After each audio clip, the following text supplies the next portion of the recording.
baliabidedunen zuloa, sozietetan eta parte hartzeko, kontzertuetarako sarrerak lortzeko eta bat.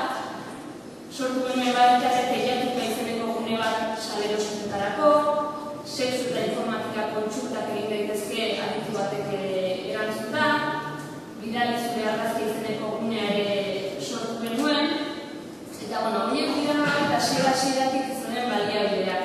Baina etengabe egokitzeko nahi horretan, sartu ditugu berrikuntza txikiak, pixkanaka bat, esan bezala, eta horietako bat da laiko sistema. Gazazulok beti eman dio garrantzi handia irudiari eta diseinuari, badaukagu bat egunean guztiz fotografikoa dena, eta sistema honek nolabait onurak jarri duzuz horretan, finkatuzkero irudi horrek azken nolako garrantzia ez da.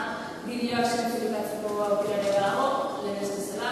Esan bezala, aldaketa txikiak dira, baina salto kualitatiboa gure ustez behintzat nabaria izan da. Eta gainera, baliabide berri hauek eman digute aukera ekimena arrakastatuz zen gai martxan jartzeko, iaz adibidez lehenengo hietaire munduak bideo lehiaketa egin genuen, 50 bideo laburri gutu jaso genituen, dana sarekatuko genituen, bakoitzari botu bat airezinak emateko aukerarekin, ondoren festa egin genuen, sari banaketa, eta ontatik atera genuen lezio izan zen, berretik ikusen zurezkoa bidela gaur egun gakoa webgunetan eta ere bai, eta dudari gabe merezi duela gaztei sorkuntza bideratzeko eta horrelako ekimenak eskaintzea, hori kasua mentzat erantzuna oso sona izan zelako. Bideoekin beste esperientzia bat izan zen 10. urte horren arira banatu genuen lehenengo gaztezko saria, gure irakurleek bere webguneko botuen bidez aukeratu zuten Gorka Aurreztu Bertxabak taldeko abeslaria. Ara joan ginen, berrira, berarekin grabatu genuen bideo bat ordura arte ez bezala guretzako oso profesionala eta bat, sareratu genuen, eta izugarrizko bisitapila izan dituen iruzkineak, eta ikusi genuen, merezi duela, naiz eta gurea oso medio handia izan, noizean behin horrelako inbertsioak egitea, gero erantzuna benetan ona delako.